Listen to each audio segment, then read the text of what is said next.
Ce qu'on nous reproche, c'est d'avoir annoncé ce que tout le monde voit aujourd'hui. On devait se taire puis que ça passe comme si rien n'était. Si on avait fait ça, c'était d'accepter d'être les complices. Voilà. Donc nous, on a quand même fait ce que on devait faire en tant que syndicat. On a d'abord interpellé les gestionnaires par des courriers, par des rencontres, pour leur faire savoir que la situation qui est en train de se passer risque de répéter 2016-2017. Alors, donc le DG est resté sous sa position ferme, comme quoi rien, il n'y a pas de souci. Alors, ils ont décidé, pour éviter qu'on voie assez de remorques dans le port, ils ont décidé de bloquer le site doré. Les sites dorés qui permettent les coopératives pour tirer les connaissances, pour convoyer les cacao à Abidjan. Ils ont bloqué le site doré et bloqué les codes de toutes les coopératives qui sont en activité. L'objectif était qu'on voit que le port est vide. Mais les producteurs qui connaissent le règlement intérieur de la commercialisation qui dit la destination finale des produits par rapport à la commercialisation nationale, la destination finale, c'est le port de San Pedro et celui d'Abidjan. Donc beaucoup ont fait effort pour arriver dans les deux ports. Alors, lorsqu'on a constaté que on parle, les gens refusent d'accepter, on a animé des points de presse et on a demandé le départ de DG. On a demandé le départ de DG. Alors, donc, à partir de ce sens, il y a un bras de fer qui s'est engagé entre nous et DG. Parce que lui, son totem, c'est de dire que son départ là, il n'aime pas ça. Parce que là-bas, le coin est tellement chuté, il ne veut pas quitter là. Donc, alors nous, on n'a pas de complexe de dire tout ce qu'on dit. On ne peut pas accepter que le président de la République, qui s'est soucié des paysans, pour donner 2800 francs le kilogramme, et que les gens vont s'amuser avec ça. On nous fait des rapports qui ne sont pas corrects, et nous, on a essayé de demander pour mettre en nu tous ces rapports. De secondo, lorsque nous avons reçu la convocation, on a envoyé notre avocat, il nous a fait cas qu'on a diffamé le DG, on l'a juré.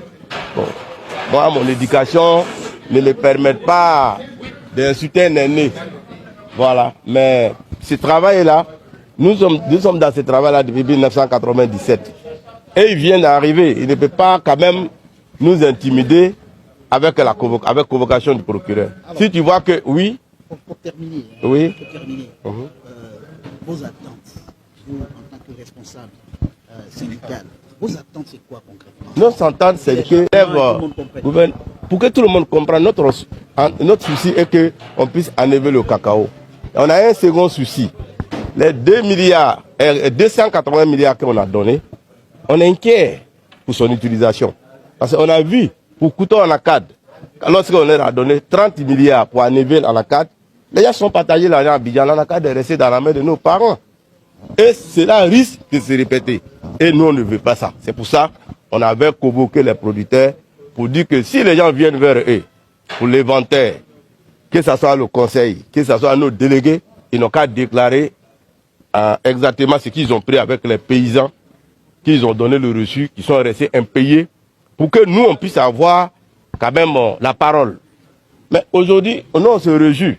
Non seulement la tête est décapitée, on nous a envoyé un nouveau ministre qui était ministre de la construction.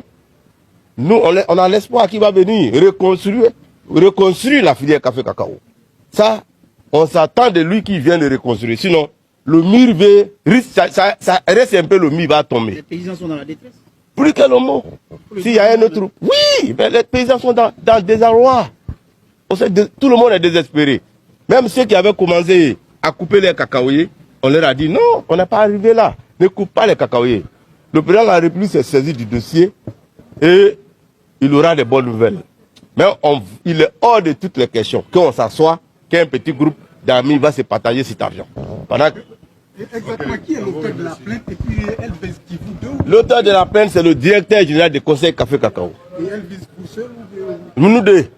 Voilà, la plainte vise nous deux. Pour que tout le monde comprenne, notre souci est qu'on puisse... Voilà, les gars là, ils ont simplement dénoncé l'histoire des cafés cacao là. Leur tort là, ils ont dénoncé. Les deux personnes que vous voyez là, à l'écran, les syndicats, là, en ce moment où je suis en train de vous parler là, ils sont en prison. La cause c'est quoi? Parce qu'ils ont dû dire la vérité. Parce que quand ils ont commencé à appeler les ministres pour dire non, l'histoire des cafés cacao là, c'est comme. Et puis les ministres ont commencé à leur dire fermez les yeux, ne dites rien, nous on va gérer, ne vous inquiétez pas. Mais ils ont dit mais nous on peut pas fermer les yeux là-dessus parce que là en ce moment là ça chauffe, donc il faudrait que vous venez vous expliquer. Les gens ne voulaient pas. Donc vous avez vu, donc ces deux personnes là, après cette histoire là, ils ont été mis sur mandat de dépôt. Donc en ce moment on est en train de parler là, leur corps là c'est à la Baka là-bas, ils sont en train de nier. La cause c'est quoi? Parce qu'ils ont dit la vérité. Est-ce que ça là, quand vous voyez ça, c'est normal dans la société que nous vivons? Parce que quelqu'un a dit la vérité, vous l'attrapez et vous l'enfermez. C'est pas joli à voir. Franchement, quand j'ai vu ça, moi-même, j'étais dégoûté. Ouais. Il faut voir pour croire dans le pays là. Tous des magiciens. Ah, mon frère, mes frères, il y a quoi à vous? En tout cas, un jour il fera jour. Bon les gars, c'est de ça que je voulais vous parler, que ces deux personnes que vous voyez là qui avaient lutté pour le café cacao là, bon, on les a attrapés. Donc là en ce moment là ils sont à la maca. Bon, bye.